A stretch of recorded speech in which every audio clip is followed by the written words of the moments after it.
So hello बच्चों यार, आज हम डिस्कस करने वाले हैं ह्यूमन फिजियोलॉजी का चैप्टर नंबर भाई 1 और यूनिट है ये 5वीं यूनिट का पहला चैप्टर डिस्कस करने वाले हैं, ब्रीदिंग एंड गैसेस एक्सचेंज। यार अगर हम बात करते हैं तो एक टर्म मैं आपको बता दूं, रिडक्टनिस्ट बायोलॉजी। भाई अगर बायोलॉजी के टर्म में फिजियो केमिस्ट्री यूज़ करते हैं, फिजिक्स और केमिस्ट्री के अप्रोचेस को यूज़ करके हम बायोलॉजी के कॉन्सेप्ट को पढ़ते हैं, ठीक है, फिजियो केमिकल एस्पेक्ट से पढ़ते हैं भाई, उसे रिडक्टनिस्ट बायोलॉजी बोलते हैं, ठीक है। ये एक बार नीट 2025 से पूछा जा चुका है, फिर पूछने के चांस हैं, तो बस इंपॉर्टेंट है तो मैंने आपको बता दिया। और अगर हम बात करते हैं तो एक साइंटिस्ट हैं अल्फांसो कोर्टाई। अल्फांसो कोर्टाई के बारे में बस मैं आपको एक बात बताता हूँ कि इन्होंने डिस्क्राइब किया paper description a structure located on the basilar membrane of cochlea containing hair cells that convert sound vibration into nerve impulse.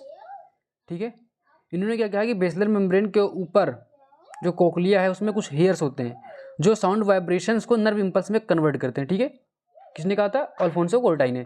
तो अब नेक्स्ट चैप्टर पे अपने मूव कर जाते हैं भैया। चैप्टर का नाम है ब्रीदिंग एंड गैसेस एक्सचेंज। बहुत ही आसान चैप्टर है और बहुत ही सिंपल सा चैप्टर है। थोड़ा कॉन्सेप्ट है बट इतना कॉन्सेप्ट, ऐसा कॉन्सेप्ट जो मैं आपको बताने वाला हूँ, जो आपको तरीका बताने वाला हूँ, उन सारे तरीकों से आपको ये चैप्टर बहुत आसान लगने वाला है और ये चैप्टर बस आपका हो जाएगा। तो बस फटाफट से रिवाइज करते हैं अपन इस चैप्टर को। तो यार हम ज़्यादा कुछ डिस्कस करने वाले तो इसमें से है नहीं, बस हम आपको ये बताएंगे कौन से क्वेश्चन इंपॉर्टेंट है, कौन सी लाइन इंपॉर्टेंट है, कौन से कॉन्सेप्ट इंपॉर्टेंट है और कहाँ से क्वेश्चन बनने वाले हैं और कहाँ से क्वेश्चन आएगा और क्या क्वेश्चन आएगा। ज़्यादा कुछ सोचने की बात तो है नहीं। देखो, सबसे पहले बात आती है कि ब्रीदिंग और गैसेस एक्सचेंज की अगर हम बात करते हैं तो हमें ब्रीदिंग और गैसेस एक्सचेंज की ज़रूरत ही क्या है, और अगर ज़रूरत है भी तो इसके लिए किस माध्यम से हम इसको यूज़ करते हैं। ठीक है, तो अगर हम बात करें देखो, as you read earlier, oxygen is utilize for the organism to indirectly break down of the simple molecule like glucose, amino acid, fatty acid. भाई हमने पढ़ रखा था रेस्पायरेशन में, ठीक है, ये ऑक्सीजन का जरूरत पड़ती है। किस चीज़ में जरूरत पड़ती है? ग्लूकोज के मॉलिक्यूल को तोड़ के एनर्जी प्राप्त करने में इनडायरेक्टली यूज होता है माइटोकॉन्ड्रिया के अंदर। ठीक है, oxygen as a electron carrier, आपको याद है ना, फाइनल एक्सेप्टर। ओके, तो भाई इंपॉर्टेंट बात है कि रेस्पायरेशन के लिए हमें ऑक्सीजन की जरूरत है और ऑक्सीजन लेने के लिए हमें ब्रीदिंग करना पड़ेगा। तो भाई अगर हम बात करते हैं रेस्पिरेटरी ऑर्गन्स के बारे में, तो भाई रेस्पिरेटरी ऑर्गन्स अगर देखें तो सबके लिए अलग अलग है। मतलब जैसे कि अगर हम पूरे किंगडम की बात कर लेते हैं, ठीक है, लाइक पॉरीफेरा से लेके और ह्यूमन तक क्या जाता है भाई। तो भाई अगर जैसे बात करेंगे ना अपन तो सबके लिए अलग अलग, ठीक है। अगर हम बात करते हैं mechanism of breathing vary among the different groups of animal depending on their mainly habit and level of organisation.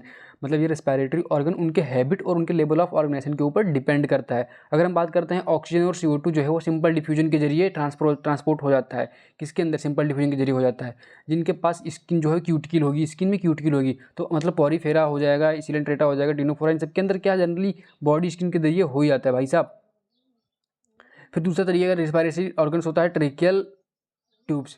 Tracheal tubes insecta के अंदर आता है, इंसेक्टा आर्थ्रोपोडा, मतलब आर्थ्रोपोडा के अंदर। फिर अगर गिल्स की बात करते हैं तो गिल्स आती है, फिर बुक गिल्स आती है। झींगा मछलियाँ प्रॉन्स में होती है बुक गिल्स। गिल्स जो फिशेस होती हैं उनके अंदर गिल्स होती है, ठीक है, वेस्कुलर स्ट्रक्चर कॉल्ड गिल्स बोलते हैं, ठीक है। नेक्स्ट अगर टॉपिक डिस्कस करते हैं अपन तो एक्वेटिक आर्थ्रोपोड्स के अंदर हमने बता दिया कि बुक गिल्स होती है, और लाइक स्कॉर्पियन के अंदर बुक लंग्स होता है, ठीक है। अब लंग्स की बात करें तो वेस्कुलर बैग लाइक स्ट्रक्चर होता है, इसे पल्मोनरी रेस्पिरेशन बोलते हैं, ठीक है। तो अगर हम बात करते हैं कि अगर हम फ्रॉग की बात करते हैं तो भाई फ्रॉग के पास गिल्स भी होता है, क्यूटेनियस स्किन भी होती है और लंग्स भी होता है। तो फ्रॉग अलग अलग कंडीशन में अलग अलग तरीके के रेस्पिरेशन करता है, ठीक है। Amphibia like frog can respire through their moist skin. मतलब फ्रॉग तो भैया अगर हाइबरनेशन पीरियड में चला गया, एस्टिवेशन पीरियड में चला गया तो वो स्किन से करता है। अगर लैंड पे बैठा है भाई तो वो स्किन से भी कर सकता है, उस टाइम गिल से भी कर सकता है, उस टाइम लंग से भी कर सकता है, ठीक है। अब बात करते हैं ह्यूमन रेस्पिरेटरी सिस्टम के बारे में। ह्यूमन रेस्पिरेटरी सिस्टम सबसे पहले हम शुरू करते हैं कि ये we have one pair external nostril. External nostril से शुरू होके, ठीक है, ओपनिंग जो है एक्सटर्नल नॉस्ट्रिल से शुरू होके अपर लिप के ऊपर होती है। ये नोजल चैम्बर के जरिए होते हुए नोजल पैसेज से होके nozzle chamber open into the pharynx. दो एक्सटर्नल नॉस्ट्रिल होती है, कहाँ? अपर लिप के ऊपर। नोजल पैसेज के जरिए नोजल चैम्बर से होते हुए ये फेरिंग्स में खुलती है। A portion of which is the common passage for food and air. Pharynx क्या है? कॉमन पैसेज किसका? फूड और ईयर का। Pharynx open through larynx into the trachea. फिर फेरिंग्स लैरिंग से होते हुए ट्रेकिया में ओपन होता है, और ट्रेकिया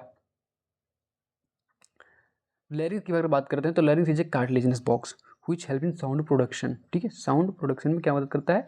लैरिंग्स। ड्यूरिंग सॉलोविंग मतलब ग्लोटिस, ड्यूरिंग सॉलोविंग ग्लोटिस जो है वो कवर्ड हो जाता है एक इलास्टिक कार्टिलेज के फ्लेप से, जिसका नाम होता है इपीग्लॉटिस। तो साउंड बॉक्स का काम करता है कार्टिलेज, ठीक है। तो आपका इपीग्लॉटिस के ऊपर कवर कर लेता था भैया इपीग्लॉटिस, ग्लॉटिस को कवर करता था इपीग्लॉटिस। इपीग्लॉटिस कैसा होता था भैया, इलास्टिन कार्टिलेज से बना होता था भैया, ठीक है। अब बात करते हैं जो ट्रेकिया थी, वो ट्रेकिया स्ट्रेट ट्यूब है, ठीक है। वो जाके मिड थोरेसिक कैविटी में बाइफरकेट कर जाती है T5 लेवल पे, थोरेसिक 5 लेवल पे बाइफरकेट कर जाती है, इसमें ब्रोंकाई में, ठीक है। अब ब्रोंकाई जो है आगे चल के each bronchi undergo repeat divisions to form secondary and tertiary bronchi. आगे चल के ब्रोंकाई प्राइमरी ब्रोंकाई से tertiary, secondary bronchi, secondary bronchi से टर्सरी ब्रोंकाई, टर्सरी ब्रोंकाई के बाद फिर initial bronchioles, then bronchioles, then terminal bronchioles, ठीक है। टर्मिनल ब्रोंक्यूल्स के बाद में एम्पुला, देन एम्पुला के बाद क्या आता है, एल्वेलाई, ठीक है। अगर हम बात करते हैं जो ट्रेकिया है, ठीक है, ट्रेकिया क्या होती है, ट्रेकिया मतलब अगर बात करते हैं तो trachea primary and secondary and tertiary bronchioles and initial bronchioles, मतलब ट्रेकिया से लेके इनिशियल ब्रोंक्यूल तक, ट्रेकिया से लेके इनिशियल ब्रोंक्यूल तक एक इनकम्प्लीट कार्टिलेज की रिंग पाई जाती है, ठीक है। कैसी, incomplete. Terminal bronchioles give rise to the number of thin irregular walled vascular bag like structure known as alveoli, ठीक है, मैंने बता दिया आपको। अब the branching network of bronchi, bronchiole and alveoli comprise the lungs, ठीक है। इन सभी को कंप्राइज कंपैरेटिवली मतलब पूरा मिला के एक लंग्स का नाम दे दिया गया, ठीक है। अब लंग्स की बात करते हैं तो लंग्स के अंदर कवरिंग होती है, जो लंग्स की कवरिंग होती है उसको हम प्लूरा बोल देंगे। अब प्लूरा जो है वो बाई लेयर होती है, मतलब 2 लेयर होती है, दोनों लेयर के बीच में मतलब एक लेयर फिर फ्लूइड भरा है, फिर दूसरी लेयर है, जो फ्लूइड है उसे बोल देंगे अपन प्लूरल फ्लूइड। इस फ्लूइड का काम क्या, ये फ्रिक्शन को रिड्यूस करता है, क्या करता है, फ्रिक्शन को रिड्यूस करता है, ठीक है, शॉक से बचाता है। आउटर मेम्ब्रेन जो है वो थोरेसिक गैस के कांटेक्ट में होती है और इनर मेम्ब्रेन जो है वो लंग्स की होती है, ठीक है। अब the part starting with external nostril up to the terminal bronchiole, इस पार्ट को बोलते हैं कंडक्टिंग, इस पार्ट को क्या बोलते हैं, कंडक्टिंग ब्रोंक्यूल्स। एक्सटर्नल नॉस्ट्रल से लेके टर्मिनल मतलब टर्मिनल ब्रोंक्यूल तक कंडक्टिंग जोन। फिर एल्वेलाई आता है, एल्वेलाई क्या है, respiratory zone. Alveoli and their ducts are the exchange part या respiratory system.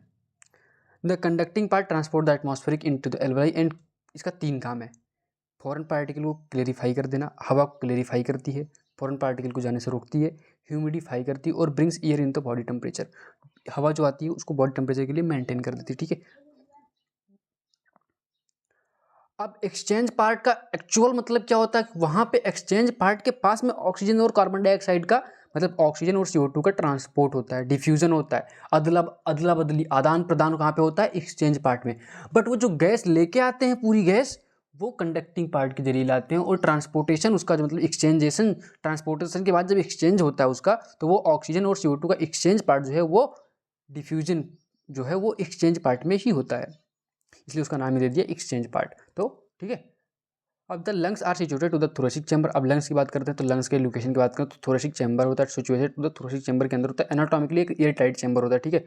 Thoracic chamber are found the dorsally vertebral column, vertebrae जो बोन्स होती है उसके डोर्सली उससे बनता है, वेंट्रली स्टर्नम से होता है, और लेटरली जो है वो रिब से होता है, and on the lower side of the diaphragm. देखो डोर्सल में वर्टिब्री, डोर्सल में वर्टिब्री, वेंट्रल में स्टर्नम बोन, लेटरली में लिव्स, और लोअर से क्या आता है भैया, डायाफ्राम। डायाफ्राम का दूसरा नाम है फ्रेनिक मसल, ठीक है, कुछ भी हो सकता है। The anatomical setup of the thoracic chamber is such that change in the volume of thoracic cavity will be reflect in the lungs. हम जितना लंग्स के अंदर चेंज नहीं कर सकते, हम थोरेसिक कैविटी के अंदर चेंज करेंगे, जो चेंज हम थोरेसिक कैविटी के अंदर चेंज करें वही चेंज रिफ्लेक्ट हो जाएगा लंग्स के अंदर, ठीक है। तो we can not directly alter with the pulmonary volume, we alter with the thoracic capacity, thoracic volume, okay. अब बात करते हैं रेस्पिरेटरी इन्वॉल्व में कुछ चीज़ें जो इन्वॉल्व होती है। सबसे पहले बात करते हैं रेस्पिरेशन में क्या क्या इन्वॉल्व होता है। Breathing in pulmonary ventilation by which atmospheric air drawn in and CO2 rich alveolar air release out. सबसे पहले ब्रीदिंग होती है, फिर क्या होता है डिफ्यूजन होता है, गैसेस का डिफ्यूजन कहाँ पे होता है, एल्वुलर मेम्ब्रेन के अंदर होता है। फिर ट्रांसपोर्ट होता है कहाँ पे, गैसेस का, जिसके द्वारा होता है ब्लड के द्वारा ट्रांसपोर्ट होता है गैसेस का। फिर होता है ऑक्सीजन और CO2 का डिफ्यूजन कहाँ पे होता है, टिश्यू और ब्लड कैपिलरीज के बीच में, टिश्यू और ब्लड कैपिलरीज के बीच में होता है। फिर उस ऑक्सीजन का यूटिलाइजेशन होता है कैटाबॉलिक रिएक्शन में, उससे हमें CO2 रिलीज होती है, हमें उससे एनर्जी बनती है, और एनर्जी बनाने के प्रोसेस में हमें CO2 रिलीज होती है। फिर उसी CO2 को हमें बाहर निकालना होता है, और फिर उसी प्रोसेस में जहाँ ऑक्सीजन यूज हो रहा था उसी ऑक्सीजन के यूज़ के लिए हमें ऑक्सीजन को लाना होता है। इसी का मेन पर्पज होता है ब्रीदिंग एंड गैसेज एक्सचेंज। जो पूरे चैप्टर में पढ़ने वाले होल प्रोसेस ये कि सबसे पहले हम ब्रीदिंग करेंगे, फिर एल्वलाई में डिफ्यूजन कराएंगे, फिर गैसेस का ट्रांसपोर्ट करा देंगे, फिर ब्लड और टिश्यू में डिफ्यूजन करा देंगे, फिर जो एयर अंदर जाएगी टिश्यू में उसका हम यूटिलाइज करा लेंगे, किस में लिए, कैटाबॉलिक रिएक्शन में। ठीक है, सिंपल सी बात है। अगर बात करते हैं मैकेनिज्म ऑफ ब्रीदिंग के बारे में, तो ब्रीदिंग में 3 चीज़ें पढ़ने वाले हैं हम, इंस्पायरेशन, एक्सपायरेशन, और एक पढ़ने वाले हैं फोर्सफुली एक्सपायरेशन और forcefully inspiration. Inspiration breathing involves into 2 stage inspiration and इसमें एटमॉस्फेरिक हवा जो है वो अंदर लेते हैं। एक्सपायरेशन में जो लंग्स के अंदर की हवा है उसे एल्वेलर हवा जो है उसे हम बाहर निकालते हैं। ठीक है, the movement of air into and out of the lungs is directly out by creating a pressure gradient between the lungs and the atmospheric air.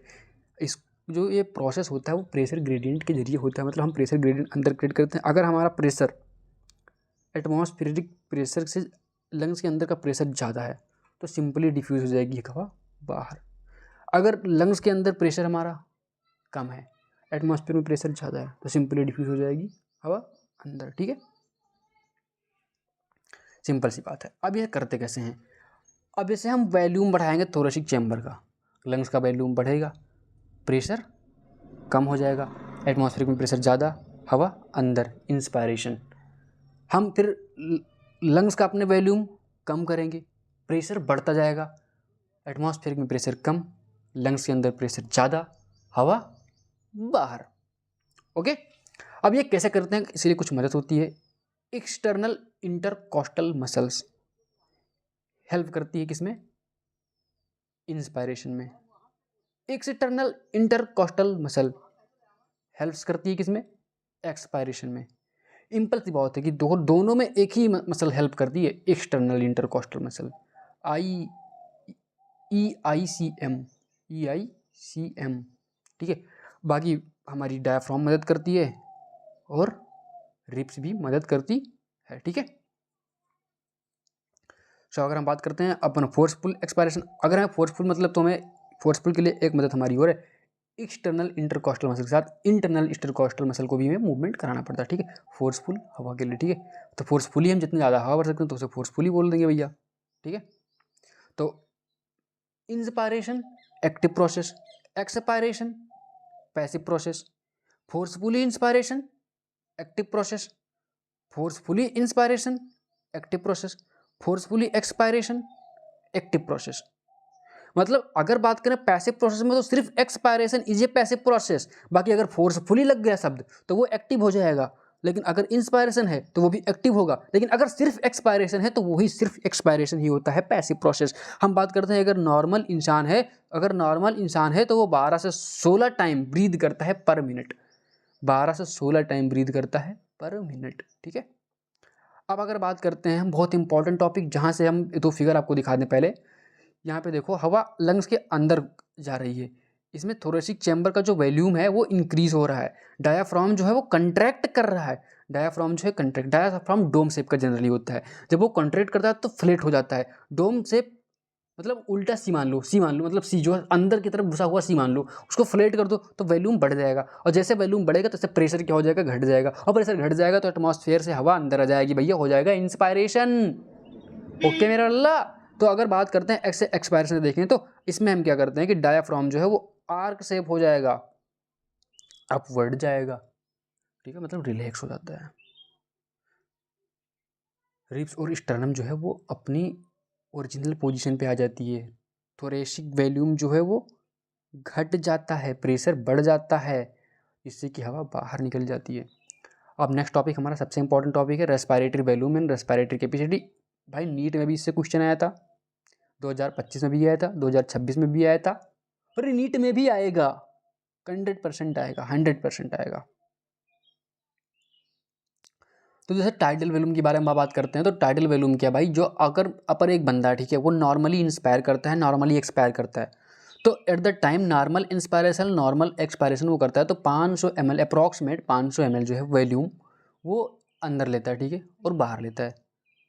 तो अगर एक हेल्दी मैन है वो इंस्पायर एक्सपायर अप्रॉक्सीमेट 6000 से 8000 ml हवा पर minute ले लेगा, क्योंकि वो 12 से 14 टाइम, 14 से 16 टाइम, ठीक है, जनरली ब्रीथ करता है, तो हो जाएगा, ठीक है। अब सिंपल सी बात है कि टाइडल वॉल्यूम कितना होता है, 500 ml, मतलब जो नॉर्मली हेल्दी, मतलब हेल्दी पर्सन या फिर नॉर्मली जो भी पर्सन होता है वो इंस्पायर करता है या एक्सपायर करता है, उसे टाइडल वॉल्यूम बोलते हैं। अब रेस्पिरेटरी रिजर्व वॉल्यूम क्या होता है, additional volume of air a person can inspire by a forceful inspiration, this average is 2500 से 3000। मतलब टाइडल वॉल्यूम के अलावा एक इंसान 2500 से 300 ml, 3000 ml, 2500 से 3000 ml, 3000 ml इंस्पायर कर सकता है फोर्सफुली, उसे इंस्पायर बोल देंगे। ऐसे टाइडल वॉल्यूम के अलावा जितना वॉल्यूम वो फोर्सफुली एक्सपायर कर सकता है, बाहर निकाल सकता है, उसे एक्सपायरेटरी रिजर्व वॉल्यूम बोल देंगे, ठीक है। तो additional volume of air a person can expire by a forceful expiration, this average is 1000 से 1100 ml वॉल्यूम। तो भाई 3 वैल्यूम होने पड़े, tidal volume, inspiratory reserve volume, expiratory reserve. Tidal volume 500 ml होता है, इंस्पायरेटरी रिजर्व वॉल्यूम 2500 से 3000 होता है, एक्सपायरेटरी रिजर्व वॉल्यूम 1000 से 1100 होता है। अगला वॉल्यूम आता है हमारे पास रेजिडुअल वॉल्यूम, या वह वॉल्यूम है जो मापा नहीं जा सकता। रेजिडुअल वॉल्यूम वह वॉल्यूम है जो मापा नहीं जा सकता नॉर्मली, स्पायरोमीटर से इसको हम नाप नहीं सकते क्योंकि ये बाहर ही नहीं निकलता।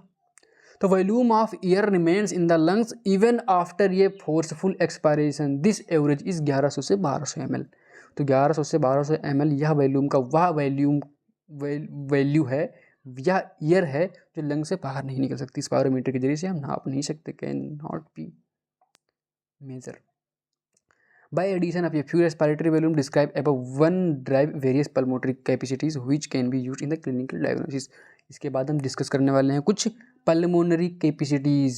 रेस्पिरेटरी वॉल्यूम के बाद हम कुछ पल्मोनरी कैपेसिटीज़ बात करने वाले, ये भी बहुत इंपॉर्टेंट। हम सारी चीज़ें एक मक्खन की तरफ समझाएंगे, बस कॉन्टिन्यूस आप मेरे साथ बने रहो। तो सबसे पहले बात करते हैं इंस्पायरेटरी कैपेसिटी। हमने पढ़ा क्या, टाइडल वॉल्यूम, और हमने क्या पढ़ा, इंस्पायरेटरी रिजर्व वॉल्यूम। इन दोनों वॉल्यूम को जोड़ देते हैं भाई, हो जाएगा क्या, इंस्पायरेटरी कैपेसिटी। मतलब total volume of air a person can inspire by forceful inspiration, या फिर total volume of air a person inspire after normal expiration, ठीक है। कितना होता है, tidal volume plus IRV। Expiratory reserve volume क्या होता है, total volume of air a person can expire after normal inspiration. कोई नॉर्मल इंस्पायर करता है, फिर टोटल जितना वॉल्यूम एक्सपायर कर सकता है फोर्सफुली, ठीक है, उसे एक्सपायरेटरी रिजर्व वॉल्यूम कह सकते हैं, ठीक है। तो TV प्लस ERV होता है, TV plus IRV inspiratory capacity, TV plus ERV expiratory capacity. एक ही बहुत ही इंपॉर्टेंट और टॉपिक जो है जिसका नाम है फंक्शनल रेजिडुअल कैपेसिटी, FRC। ये वो volume of air remains in lungs after normal expiration, या वह वॉल्यूम है जो नॉर्मल एक्सपायरेशन करने के बाद बचता है। क्या बचता है, ERV प्लस RV तो हमेशा बचता है, लेकिन नॉर्मली अगर सिर्फ एक्सपायर करेंगे तो सिर्फ TV तो बाहर निकलेगा, तो ERV बच जाएगा। तो फंक्शनल रेजिडुअल कैपेसिटी क्या होती है, ERV प्लस RV। इन सब की वैल्यू आप जोड़ सकते हो, जैसे कि हम बात करें RV प्लस ERV, तो ERV कितनी होती है, 1000 से 1100, RV कितनी होती है, 1100 से 1200, तो एवरेज करके जोड़ लेते हैं। अगर जोड़ते हैं तो 2100 से 2200, 2100 से 2400, समझ गए बात को। ऐसे अगला टॉपिक हमारे पास वाइटल कैपेसिटी। वाइटल कैपेसिटी क्या है, the maximum volume of air a person can breathe after a forced expiration, this includes ERV, TV plus IRV, or the maximum volume of air a person can breathe out after forceful inspiration। देखो एक general simple सा बंदा खड़ा है तुम्हारे सामने, तुमने कहा भाई एक काम कर, तू फोर्सफुली जितना हवा एक्सपायर कर सकता है, एक्सपायर कर ले। तो उसने भाई फोर्सफुल एक्सपायरेशन कर लिया। अब तू उससे बोल रहा है कि भाई देख तूने एक्सपायरेशन कर लिया, अब तू जितनी हवा इंस्पायर कर सकता है उतनी हवा इंस्पायर करके दिखा मुझे। सबसे पहले वो इंस्पायर करेगा तो टीवी कर लेगा, टाइडल वैल्यूम। फिर उसने कहा किया था कि भाई कि ईआरवी भी उसने एक्सपायर कर दिया था, फिर उसने ईआरवी भी इंस्पायर किया, फिर उसने आईआरवी भी इंस्पायर किया। तो अगर हम बात करते हैं वाइटल कैपेसिटी के अंदर तो ERV, TV and IRV total हो जाएगी ना। अच्छा अब एक बात और बताते हैं। एक बंदा है तुम्हारे सामने, तुमने कहा भाई जितनी हवा तू इंस्पायर कर सकता है इंस्पायर कर ले फोर्सफुली। उसने इंस्पायर कर लिया। अब कहा तो जितनी हवा एक्सपायर कर पाएगा उसको हम बोल देंगे वाइटल कैपेसिटी, ठीक है। तो वाइटल कैपेसिटी के अंदर मतलब कि टीवी भी आएगा, आईआरवी भी आएगा और ईआरवी भी आएगा। ओके बच्चा। तो अब बात करते हैं अगला टर्म जो है टोटल लंग कैपेसिटी। इस पे हम टाइम इसलिए दे रहे हैं भैया क्योंकि ये चीज़ें कॉन्सेप्चुअल हैं और ये भूल जाती हैं, और भूलना ही नहीं है, एग्जाम में सॉलिड तरीके से करना है। अब तो बात करते हैं टोटल लंग कैपेसिटी, मतलब जितनी भी हवाई आज तक हमने बात कर ली, टीवी हो गया, आईआरवी हो गया, ईवी हो गया, आरवी हो गया, जो भी हमने बात की सारी हवाओं को जोड़ दो, सारी हवाओं को जोड़ दो, हो गया क्या, टीएलसी। इसको एक टर्म में और कह सकते हैं, कहते हैं वाइटल कैपेसिटी। वाइटल कैपेसिटी के साथ में अगर रेजिडुअल वॉल्यूम को जोड़ देते हैं तो क्या हो जाएगा, टोटल लंग कैपेसिटी। एक क्वेश्चन बन सकता है कि टोटल लंग कैपेसिटी में से अगर हम रेजिडुअल वॉल्यूम को माइनस कर दें, टोटल लंग कैपेसिटी में से अगर हम रेजिडुअल वॉल्यूम को माइनस कर दें तो हमारे पास क्या बचेगा, उत्तर होगा वाइटल कैपेसिटी। एक क्वेश्चन बन सकता है कि वाइटल कैपेसिटी में अगर हम रेजिडुअल वॉल्यूम को जोड़ देते हैं तो क्या हो जाएगा, टोटल लंग कैपेसिटी। एक क्वेश्चन ये बन सकता है कि वाइटल कैपेसिटी में से अगर हम आईआरवी को माइनस कर दें तो क्या बचेगा, फंक्शनल रेजिडुअल कैपेसिटी। समझ गए बच्चा, क्वेश्चन का तरीका देखो। तो बस बढ़ते जाओ, करते जाओ, इजी है, इसी तरीके से बता रहा हूं। अब मेन टॉपिक बचता है हमारे पास गैसेस एक्सचेंज या फिर एक्सचेंज ऑफ गैसेस, CO2 का एक्सचेंज, ऑक्सीजन का एक्सचेंज हम अच्छे से पढ़ने वाले हैं। तो बच्चा ऐसे गैसेस एक्सचेंज में हम बात करें, सबसे पहले प्राइमरी साइड जो होती है गैसेस एक्सचेंज के लिए एक्सचेंजिंग पार्ट नहीं होती है, तो primary side gases exchange alveoli के अंदर भी होती है। अच्छा ब्लड के एल्वेलाई और ब्लड कैपिलरीज के अंदर एक्सचेंज होगी, फिर ब्लड कैपिलरी से जाके जब टिश्यू के पास जाएगी तो ब्लड कैपिलरीज और टिश्यू से भी तो एक्सचेंज होगा। अच्छा एक बात बताओ, अब जैसे देखो ये डिपेंड किस पे करता है भाई, देखो थिकनेस ऑफ मेम्ब्रेन के ऊपर डिपेंड करेगा, ठीक है, प्रेशर के कंसंट्रेशन ग्रेडियंट के ऊपर डिपेंड करेगा, गैसेस की सॉल्युबिलिटी के ऊपर डिपेंड करेगा, 3 फैक्टर पे डिपेंड करता है एंड कुछ और फैक्टर भी हो सकते हैं, ठीक है। अच्छा अगर हम बात करते हैं pressure contribution of an individual gas in a mixture of gas, मतलब एक गैस के मिक्सचर में किसी एक गैस के प्रेशर को हम कंसनट्रेट करें तो लाइक उसे पार्शियल प्रेशर से लिखते हैं, जैसे पार्शियल प्रेशर ऑफ ऑक्सीजन को PO2 लिख देते हैं, पार्शियल प्रेशर ऑफ CO2 को PCO2 लिख देते हैं, ठीक है, समझ गए बच्चा। अच्छा एक बात बताते हैं, इन सबका हम एक टेबल दिखाते हैं आपको, उस टेबल में इन सब के बारे में लिखा है कि किसकी प्रेशर कितनी होती है, बट इन सब का मापन मेजरमेंट हम mmHg में कर रहे हैं, ठीक है, किसमें, mmHg, ठीक है। तो ये याद रखना मेरा भैया, मेरा लल्ला, ये नहीं भूलना है आपको। तो अगर हम बात करते हैं रेस्पिरेटरी गैसेज में, सबसे पहले बात कर लेते हैं ऑक्सीजन की। तो सबसे पहले शुरू करते हैं, ऑक्सीजन जो है एटमॉस्फेयर में 159 mmHg होती है, ठीक है। ये इंडिविजुअल है, मिक्सचर के अंदर इंडिविजुअल प्रेशर है, पार्शियल प्रेशर ऑफ ऑक्सीजन 159 ठीक है। एल्वेलाई के अंदर 104, ब्लड जो है अगर जो डीऑक्सीजनेटेड है मतलब गंदा खून डीऑक्सीजनेटेड जो है वो 40 होता है, ऑक्सीजनेटेड ब्लड के अंदर 95 होता है और टिश्यू के अंदर भी 40 होता है। तो याद करना क्या है भैया, एक ऑर्डर दिया जा सकता है इसमें कि इंक्रीजिंग ऑर्डर में लिख दो प्रेशर जो है, ठीक है। सबसे पहले 40 हो जाएगा, फिर 40 हो जाएगा, फिर 95 हो जाएगा, फिर 104 हो जाएगा, फिर 149 हो जाएगा, फिर टिश्यू हो जाएगा, डीऑक्सीजनेटेड ब्लड हो जाएगा, ये दोनों इक्वल हो जाएंगे। उसके बाद आएगा इंक्रीजिंग ऑर्डर में ऑक्सीजनेटेड ब्लड, फिर एल्वेलाई, फिर एटमॉस्फेरिक केयर, ठीक है। ऐसे CO2 की बात कर लेते हैं भाई, ये टेबल तुमको याद होना चाहिए, सिंपल सी बात है। CO2 जो है वो एटमॉस्फेयर में 0.3 होती है mmHg, एल्वेलाई में 40 होती है, ऑक्सीजनेटेड ब्लड में 40 होती है और डीऑक्सीजनेटेड ब्लड में 45 होती है, मतलब 45 होती है, टिश्यू में भी 45 होती है। तो भाई देखो जहाँ ज़्यादा होगी वहाँ से कम की तरफ मूव ऑन करेगा, सबसे ज़्यादा एटमॉस्फेयर में है तो एटमॉस्फेयर से एल्वेलाई में कम है तो एटमॉस्फेयर से एल्वेलाई में जाएगी। एल्वेलाई में 104 है, ऑक्सीजनेटेड ब्लड में 95 है तो एल्वेलाई से ऑक्सीजनेटेड ब्लड में जाएगी। ऑक्सीजनेटेड ब्लड में 95 है, टिश्यू में 40 है तो वहाँ से टिश्यू में जाएगी। ऐसे अगर CO2 की बात करें तो CO2 डीऑक्सीजनेटेड ब्लड में ज़्यादा है तो वहाँ से एल्वेलाई में जाएगा। टिश्यू में ज़्यादा है तो वहाँ से ऑक्सीजनेटेड ब्लड में जाएगा। समझ गए बात को। फिर एटमॉस्फेयर में कम हो तो एटमॉस्फेयर में रिलीज होगा। ठीक है, ये वैल्यू तुम्हें याद होनी चाहिए भैया बस। तो एक हवा हमने इंस्पायर की या एक्सपायर की। ठीक है, इसमें दिया रखा है कि एल्वेलाई के अंदर ऑक्सीजन 104 होता है mmHg, CO2 जो है वो 40 mmHg होती है। हम बात करते हैं pulmonary veins, pulmonary artery, pulmonary veins. Pulmonary veins के अंदर ऑक्सीजनेटेड ब्लड बहता है। ऑक्सीजनेटेड मतलब वो ऑक्सीजन से भरपूर रहता है तो भाई उसमें ऑक्सीजन 95 होता है, CO2 40 होता है। ठीक है, इधर बात करते हैं सिस्टमैटिक वेंस। नॉर्मल जो वेंस होती है उसमें डीऑक्सीजनेटेड ब्लड बहता है। ठीक है, तो इसमें 40 और 45, ऑक्सीजन 40, CO2 45, ये तुम्हें याद होना चाहिए। और टिश्यू के अंदर बात करते हैं तो ऑक्सीजन 40, CO2 45। ओके मेरा बच्चा, तो बस आगे मूव ऑन करते हैं। A gradient is present in the CO2 in the opposite direction from tissue to blood, LI 25 time higher than the CO2। ये कह रहा है कि भाई ऑक्सीजन की तुलना में कार्बन डाइऑक्साइड की सॉल्युबिलिटी जो है वो 20 से 25 टाइम ज़्यादा होती है। The amount of CO2 can be diffuse through the diffusion membrane per unit difference partial pressure is much higher compare to the oxygen. ठीक है, 20 से 25 टाइम ज़्यादा होती है। ये चीज़ें तुम्हें याद होनी चाहिए।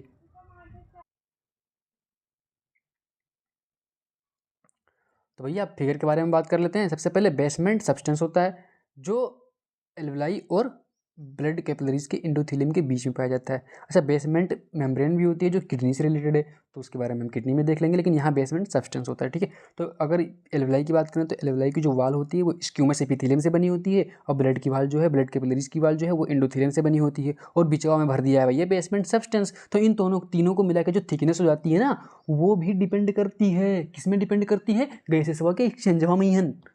तो गैसेस के एक्सचेंजवा में यह 3 चीज़ें डिपेंड करत भैया।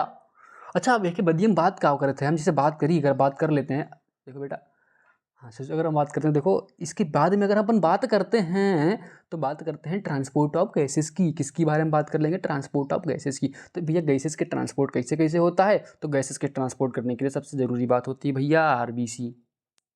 भैया RBC, भैया इस टाइम पे भले ही RCB परफॉर्मेंस कर रही है लेकिन RBC भी परफॉर्मेंस करती है और वो हमेशा करती है।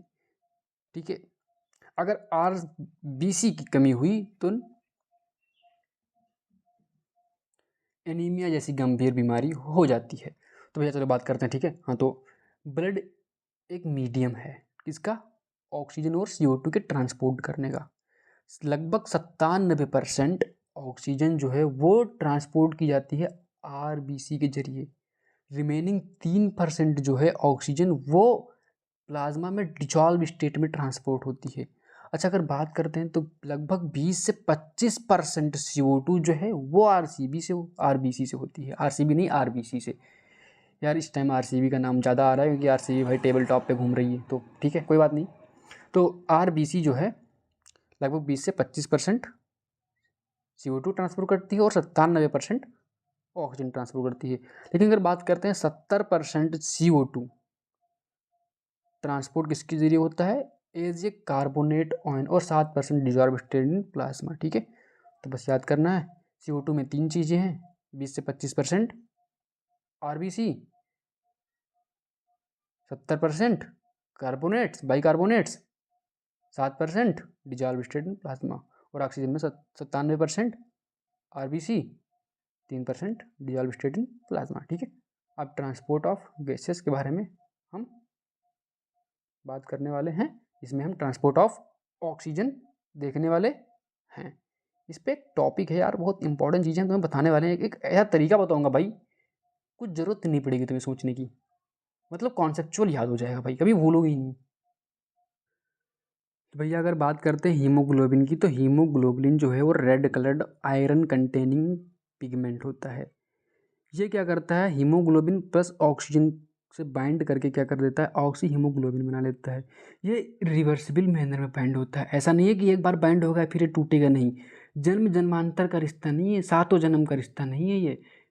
बस यही कहता है कि 7 समंदर पार में तेरे पीछे पीछे आ गई। बस ये पीछे पीछे लेके जाता है और छोड़ के चला आता है भैया। तो बात करते हैं फेवरेबल कंडीशन क्या है, कि इस बॉन्ड की बनने की प्रोबेबिलिटी कब ज़्यादा होगी। अगर पार्शियल प्रेशर ऑफ ऑक्सीजन सबसे ज़्यादा है भैया, टॉप पे है, मतलब भर भर के ऑक्सीजन है, भर भर के ऑक्सीजन है। अच्छा, जहाँ भर भर के ऑक्सीजन होगा वहाँ CO2 ऑटोमेटिक कम ही होगा। जहाँ भर भर के ऑक्सीजन होगा वहाँ CO2 कम होगा। तो जहाँ ऑक्सीजन ज़्यादा होगा वहाँ से ऑक्सीजन को दूसरी जगह भेजा जाएगा। वो ऑक्सीजन की ज़रूरत ज़्यादा कहाँ पड़ रही है, टिश्यू में, तो वहाँ CO2 ज़्यादा होता है, तो वहाँ पे ऑक्सीजन डिसोसिएशन हो जाएगा। मतलब हीमोग्लोबिन से वहाँ पे टूटेगा उसका रिश्ता, क्योंकि वहाँ पे ऑक्सीजन की कमी है। तो जहाँ ज़्यादा है वहाँ जुड़ेगा और जहाँ कम होगा वहाँ टूटेगा। सिंपल सी बात है। तो अगर ऑक्सी हीमोग्लोबिन बनने की कंडीशन, फेवरेबल कंडीशन कब आएगी, जब पार्शियल प्रेशर ऑफ ऑक्सीजन कस कस की होगा, मतलब भर भर की होगा। पार्शियल प्रेशर ऑफ CO2 कम कम ही होगा, थोड़ा थोड़ा होगा। हाइड्रोजन आयन का कंसंट्रेशन थोड़ा सा होगा, हाइड्रोजन आयन का कंसंट्रेशन थोड़ा सा होगा। मतलब पीएच जो है वो हाई पीएच होगा, पीएच अच्छा खासा होगा। अच्छा, टेम्परेचर जो है वो लोअर होगा। अगर लोअर टेम्परेचर है, हायर पीएच है, higher concentration of hydrogen ion है, partial pressure of CO2 lesser है, तो भैया क्या होगा, बॉन्ड बनने की प्रोबेबिलिटी सबसे ज़्यादा होगी। ठीक है। अच्छा, एक ग्राफ प्लॉट कर दिया गया है इन सबके बीच में, oxygen percentage saturation with haemoglobin, और दूसरा है पार्शियल प्रेशर ऑफ ऑक्सीजन के अंदर। हमने क्या कहा कि सबसे ज़्यादा भैया, अगर ऑक्सीजन भर भर के, हाइड्रोजन कंसंट्रेशन कम, CO2 कंसंट्रेशन कम, पीएच, अब देखो हाइड्रोजन कंसंट्रेशन अगर कम है तो पीएच ऑटोमेटिक ज़्यादा है, सिंपल सी बात है। टेम्परेचर कम है मतलब बॉडी नॉर्मल कंडीशन में है, मतलब ज़्यादा ऑक्सीजन पहले से ही है। ठीक है। अगर टेम्परेचर ज़्यादा मतलब बॉडी काम कर रही थी, मतलब उसने ऑक्सीजन यूज़ किया तो वहाँ पे CO2 ज़्यादा बन गई है, तो फिर CO2 चाहिए तो मतलब तोड़ना पड़ेगा। तो सिंपल सी बात है, ऑक्सीजन ज़्यादा, पीएच ज़्यादा, हाइड्रोजन कंसंट्रेशन कम, CO2 कंसंट्रेशन कम, टेम्परेचर ज़्यादा, क्या होगा भैया, ग्राफ जो है वो लेफ्ट शिफ्ट करेगा, मतलब जल्दी जल्दी सेचुरेशन हो जाएगा। मतलब बहुत ज़्यादा भैया, ज़्यादा से ज़्यादा जल्दी जल्दी जुड़ेगी, ज़्यादा जल्दी ऑक्सीजन के साथ सेचुरेट करेगी भैया। बहुत तगड़ा समझ में आ गया तुमको। अच्छा, अगर बात करते हैं तो every 100 ml of oxygen can delivered around 5 ml of oxygen the tissue under normal physical condition. अच्छा, अगर बात करते हैं एक molecule of haemoglobin can bind 4 molecule of oxygen. एक मॉलिक्यूल ऑफ ऑक्सीजन के अंदर एटम होता है 2, तो 4 मॉलिक्यूल के अंदर एटम हो जाएगा 4। ऐसा होता है। कंसंट्रेशन कहाँ है भैया तुम्हारा, 8 होगा, 8, समझे बेटा। तो बस समझ गए बात को। तो 100 ml कितना ट्रांसपोर्ट करती है, 5 ml। अच्छा, 100 ml ब्लड जो है वो 5 ml ऑक्सीजन ट्रांसपोर्ट करती है, लेकिन 100 ml ब्लड जो है वो 5 ml ऑक्सीजन ट्रांसपोर्ट करती है, but 100 ml blood he CO2 के बारे में जब बात आती है तो वो सिर्फ 4 ml ट्रांसपोर्ट करती है, 1 ml कम हो जाता है। समझे बेटा, याद रखना है। तो अब बात करने वाले हैं ट्रांसपोर्ट ऑफ कार्बन डाइऑक्साइड के बारे में। हमने 3 तरीके से पढ़ लिए थे कि कैसे कैसे होना था। 20 से 25% वाला हमने पढ़ा था, कैसे RBC के जरिए, और 70% बाइकार्बोनेट पढ़े था ना मैंने, भूल गई इतना जल्दी तुम। 7% dissolve state in plasma, simple सी लॉजिक थी। तो ट्रांसपोर्ट ऑफ कार्बन के बारे में हम आगे डिस्कस करने वाले हैं। तो देखो भैया, CO2 जो है वो ट्रांसपोर्ट होता है, अगर BC के जरिए होगा तो उसे कार्बामिनो हीमोग्लोबिन बोल देंगे भैया, कार्बामिनो हीमोग्लोबिन। अबाउट 20 से 25% हमने बताया आपको होता है, ठीक है। तो this bonding is related to the partial pressure of carbon dioxide and इसमें पार्शियल प्रेशर ऑफ ऑक्सीजन का मेजर फैक्टर जो है वो मेजर फैक्टर इफेक्ट करता है। एटलीस्ट अगर हम बात करते हैं जहाँ पार्शियल प्रेशर और ऑफ ऑक्सीजन कम होगा वहाँ partial pressure of CO2 high होता है, ठीक है। ये कहाँ पे होता है? टिश्यू साइड में। टिश्यू साइड में क्या करेगा भैया? कार्बामिनो हीमोग्लोबिन बनने वाला है, कहाँ पे? टिश्यू साइड में। और ये टूटने वाला कहाँ है? एल्वेलाई में जाके टूटने वाला है, ठीक है। एल्वेलाई के साइड पे टूटने वाला है, ठीक है। समझ गए बात को? ऐसे ही हमने बात की थी जब ऑक्सीजन डिसोसिएशन कर्व के बारे में बात की थी, तो वो बन कहाँ रहा था? एल्वेलाई के अंदर हो रहा था, क्योंकि एल्वेलाई में ऑक्सीजन भर भर के था, CO2 कम था। समझ गए? ऐसे टिश्यू के अंदर CO2 भर भर के है और ऑक्सीजन कम है, तो ठीक है, कार्बामिनो हीमोग्लोबिन कहाँ बन जाएगा? CO2 के अंदर, ठीक है। अब ये बनेगा भैया कार्बामिनो हीमोग्लोबिन टेक्स प्लेस कहाँ पे? टिश्यू के अंदर। अच्छा, अगर बात करते हैं जो ये बॉन्ड बना CO2 वाला, वो टिश्यू के पास डिलीवर होगा, कहाँ पे? एल्वेलाई में। टिश्यू से एल्वेलाई में डिलीवर होगा, ठीक है। अच्छा, RCB की बात करें तो RCB के पास एंजाइम होता है जिसका नाम होता है कार्बोनिक एनहाइड्रेस। तो RBC के पास एक एंजाइम होता है जिसका नाम होता है कार्बोनिक एनहाइड्रेस। अब ऐसा भी नहीं है कि ये एंजाइम सिर्फ RBC के पास ही पाया जाता है, उसके प्लाज्मा में भी पाया जाता है, बट माइन्यूट मात्रा में पाया जाता है, मतलब ज़्यादा से ज़्यादा मान लो कि RBC पे ही पाया जाता है। इस कार्बोनिक एनहाइड्रेस का काम क्या होता है? CO2 प्लस H2O को मिला के, कार्बन डाइऑक्साइड और वाटर को मिला के ये बाइकार्बोनेट आयन में कन्वर्ट करने का काम है। ये रिवर्सिबल प्रोसेस होता है, ऐसा नहीं है कि एक बार बन गया तो जन्म जन्मांतर के लिए बन गया, टूटता रहता है, बनता रहता है, बनता है, बिछड़ता है, सिंपल सी बात है भैया। तो भैया टिश्यू लेवल पे बनेगा, एल्वेलाई लेवल पे जाके टूट जाएगा, फिर कन्वर्ट हो जाएगा CO2 में। समझ गए भैया? तो सिंपल सी लॉजिक है भैया, टिश्यू में कार्बोनेट आयन बनेगा और एल्वेलाई में CO2 के फॉर्म में कन्वर्ट हो जाएगा। टिश्यू में कार्बामिनो हीमोग्लोबिन बनेगी, एल्वेलाई पे जाके CO2 में टूट जाएगी और CO2 बाहर निकल जाएगा, ठीक है। समझ गए बात को? और डिजॉल्व स्टेट वाला प्लाज्मा में तो होते। तो अब अगर बात करते हैं every 100 ml deoxygenated blood can deliver approximate 4 ml oxygen. अच्छा, एक बात बताओ यार, हमने पढ़ाया था आपको कि डीऑक्सीजनेटेड ब्लड के पास 45 होता है, क्या? CO2, और ऑक्सीजनेटेड ब्लड के पास ऑक्सीजन होता है 95, तो उसके पास 95 था, तो 5 तो होना ही था ना, और इसके पास कम था, तो ये 4 ml ही कर पाता है, ठीक है। तो 4 ml ये डिलीवर करेगा कहाँ पे? एल्वेलाई को। और वो क्या करता है? ऑक्सीजन डिलीवर कहाँ होता है? एल्वेलाई से टिश्यू के अंदर होता है 5 ml, और CO2 क्या होता है? टिश्यू से एल्वेलाई में डिलीवर होता है कितना? 4 ml by the blood of 100 ml, ठीक है। नेक्स्ट टॉपिक है रेगुलेशन ऑफ रेस्पायरेशन। बहुत इंपॉर्टेंट टॉपिक है, छोटा सा टॉपिक है, सिंपल लैंग्वेज में अपन बताने वाले हैं इसको, तो परेशान होने की कोई बात नहीं है, याद हो जाएगा, जल्दी से याद हो जाएगा। तो भैया ह्यूमन एक ऐसा प्राणी है जिसके पास एबिलिटी होती है, सिग्निफिकेंट एबिलिटी होती है क्या? मेंटेन करने के लिए अपनी ब्रीदिंग ज़रूरत के हिसाब, बॉडी के डिमांड के अनुसार। जैसे आप रनिंग करते हो तो आपको ऑक्सीजन की ज़रूरत ज़्यादा पड़ती है, तो आपके पास एबिलिटी है रेगुलेट करने की कि आपको ज़्यादा ऑक्सीजन मिले, आप जल्दी जल्दी ब्रीथ कर पाएँ, ठीक है। सिंपल सी बात है। तो भैया इस सारे मैकेनिज्म को कंट्रोल करने के लिए हमारे पास न्यूरल सिस्टम होता है। न्यूरल सिस्टम की बात करते हैं तो हमारे पास एक स्पेशलाइज्ड सेंटर प्रेजेंट है, कहाँ? ब्रेन के अंदर। उसका नाम क्या है? मेडुला रीजन के अंदर ब्रेन, उसका नाम क्या है? रेस्पिरेटरी रिदम सेंटर, जो कि प्राइमरीली रिस्पॉन्सिबल किसके लिए रिस्पॉन्सिबल होता है? रेगुलेशन। किसके लिए रिस्पॉन्सिबल होता है? Respiratory rhythm centre is primary responsible for this regulation, ठीक है। अच्छा, एक और सेंटर पाया जाता है जिसका नाम है नीमोटॉक्सिक सेंटर। वो कहाँ पाया जाता है? पोन्स रीजन में। पोन्स रीजन, ब्रेन के पोन्स रीजन में कहाँ पाया जाता है भैया? नीमोटॉक्सिक सेंटर। और रेस्पिरेटरी रिदम सेंटर कहाँ पाया जाता है भैया? मेडुला रीजन में ऑफ ब्रेन, ठीक है भैया।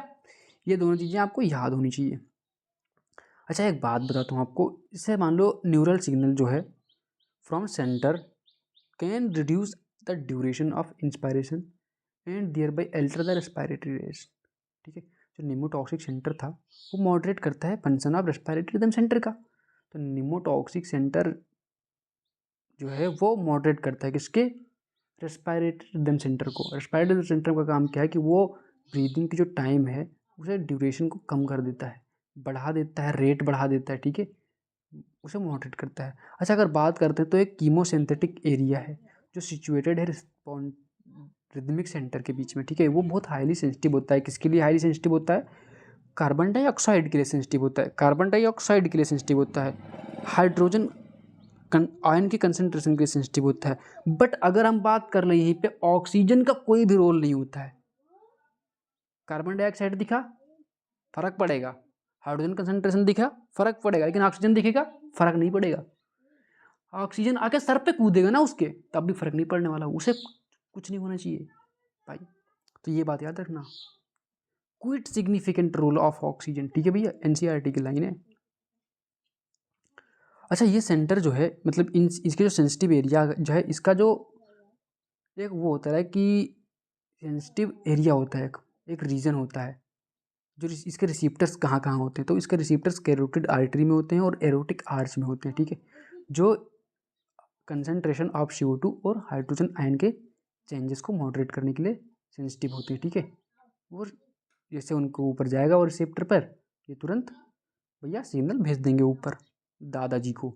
दादाजी क्या कहेंगे, निमोटॉक्सिक सेंटर जी भेज देंगे सिग्नल, पोन्स जो है वो मॉडरेट करने के लिए रिदमिक सेंटर के पास भेज देगा मेडुला में कि भैया कंसंट्रेशन ऑफ हाइड्रोजन ज़्यादा हो रहा है, मतलब CO2 बढ़ गई है, मतलब बंदा कोई काम कर रहा है, हमें ऑक्सीजन की जल्दी जल्दी ज़रूरत है भैया। तो फटाफट से ड्यूरेशन जो है वो घटा देंगे, जल्दी जल्दी ब्रीदिंग हो जाएगी। दौड़ ले वो तो देख तो जल्दी जल्दी ब्रीदिंग होती है। तो बस सिंपल सी बात है, सिंपल सा लॉजिक है, कोई ज़्यादा मंत्र पढ़ने वाली बात है नहीं, याद करना है चीज़ बस की। रिस्पायरेटरी रिदमिक सेंटर कहाँ पाया जाता है, मेडुला में, पोन्स या निमोटॉक्सिक सेंटर पोन्स में पाया जाता है, ठीक है। कैरोटिड आर्टरी या एरोटिक आर्च के अंदर रिसेप्टर प्रेजेंट होते हैं, ओके। सेंसिटिव किसके लिए होते हैं, कार्बन डाइऑक्साइड और हाइड्रोजन कंसंट्रेशन के लिए, ऑक्सीजन का कोई भी रोल इसमें नहीं होता है, ठीक है। अगला टॉपिक हमारे पास है डिसऑर्डर, लास्ट टॉपिक है, बहुत आसानी से टॉपिक कर लेंगे, कवर कर लेंगे। डिसऑर्डर में अगर पहला डिसऑर्डर की बात करते हैं तो अस्थमा। अस्थमा होता ही क्या है, एक बीमारी होती है, हमने देखा होगा वो मुंह में एक लगाने वाली आती है, सांस लेने के लिए लगाते हैं, ठीक है, तो वो अस्थमा में ही काज आती है, ठीक है। तो अस्थमा एक difficulty in breathing causing wheezing due to the inflammation of bronchi and bronchioles. Bronchi और ब्रोंक्यूल्स के अंदर इन्फ्लामेशन हो जाता है, उस इन्फ्लामेशन के कारण हम जो है वो हवा अंदर नहीं ले पाते हैं। तो जो वो अस्थमा वाली दवाई होती है वो डाइल्यूट करने वाली होती है, तो वो जो स्वेलिंग होती है उसे कम कर देती है, इन्फ्लामेशन को कम करती है। तो भैया घिस घिस की आवाज़ आती है, साउंड आती है। तो अस्थमा में एक ही चीज़ याद करो कि ब्रोंकाई और ब्रोंक्यूल्स के अंदर अगर इन्फ्लामेशन हुआ और डिफ़िकल्टी ब्रीदिंग हुई तो अस्थमा हुआ। अच्छा इम्फाइजमा जो है वो एक क्रॉनिक डिसऑर्डर है, क्रॉनिक डिसऑर्डर। इसमें एल्वेलाई की जो वाल है वो डैमेज हो जाती है, एल्वेलाई की वाल डैमेज हो जाती है। अच्छा एल्वेलाई की अगर वाल डैमेज हो गई तो रेस्पिरेटरी सरफेस एरिया डिक्रीज़ हो गया। अच्छा रेस्पिरेटरी सरफेस एरिया डिक्रीज़ हो गया तो भैया इम्फाइजमा हो जाएगा। अच्छा सिगरेट पीते हैं उसका धुआं अंदर जाता है तो वो हमारे सरफेस एरिया को कम करता है भैया, डैमेज करता ही करता है। तो cigarette smoking is the major causes for emphysema not asthma, okay. Emphysema के लिए सिगरेट स्मोकिंग है, अस्थमा के लिए ब्रोंकाई और ब्रोंक्यूल में इन्फ्लेमेशन है, और एम्फाइजमा के लिए एल्वेलर वाल डैमेज हो जाती है, ठीक है। अगली कुछ डिसऑर्डर हैं ऑक्यूपेशनल रेस्पिरेटरी डिसऑर्डर, इनके बारे में थोड़ा सा डिस्कस कर लेते हैं।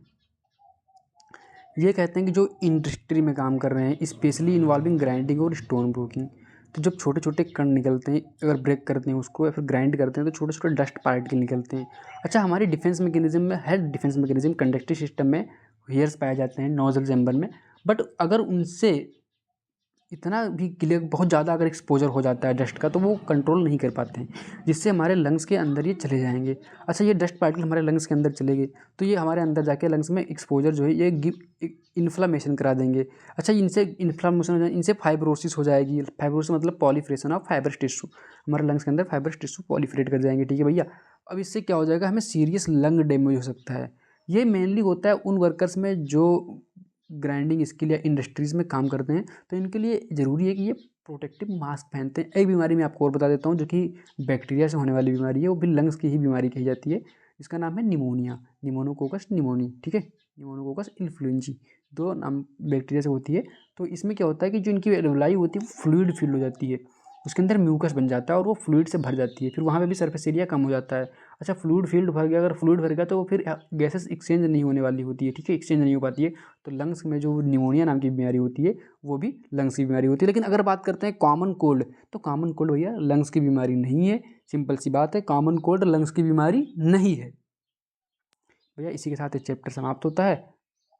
5 मिनट वाला इस चैप्टर का वीडियो हम बहुत जल्दी अपलोड करने वाले हैं आपके साथ। अगर वीडियो अच्छी लग रही है, आपको पूरा अच्छे से समराइज़ हो गया है, तो कृपया करके चैनल को सब्सक्राइब कर दें, लाइक कर दें। और हम इसी तरह से आपके साथ लगे हैं NCERT line by line, NCERT के कॉन्सेप्ट, एनसीईआरटी की ट्रिक, जो कॉन्सेप्ट आपको याद नहीं होने वाले होते हैं, जो आप भूलते हैं, उसे हम बार बार डिस्कस करने के लिए, उसे बार बार आपके सामने रखने के लिए हम लगे हैं। और हम बेस्ट तरीके से आपको कंटेंट डिलीवर करेंगे, आपको याद कराएंगे और ख़ुद भी याद करेंगे। तो भैया लगे रहो, पढ़ते रहो, रीनीट के लिए तैयार रहो। मिलते हैं अगले वीडियो में, तब तक के लिए राम राम।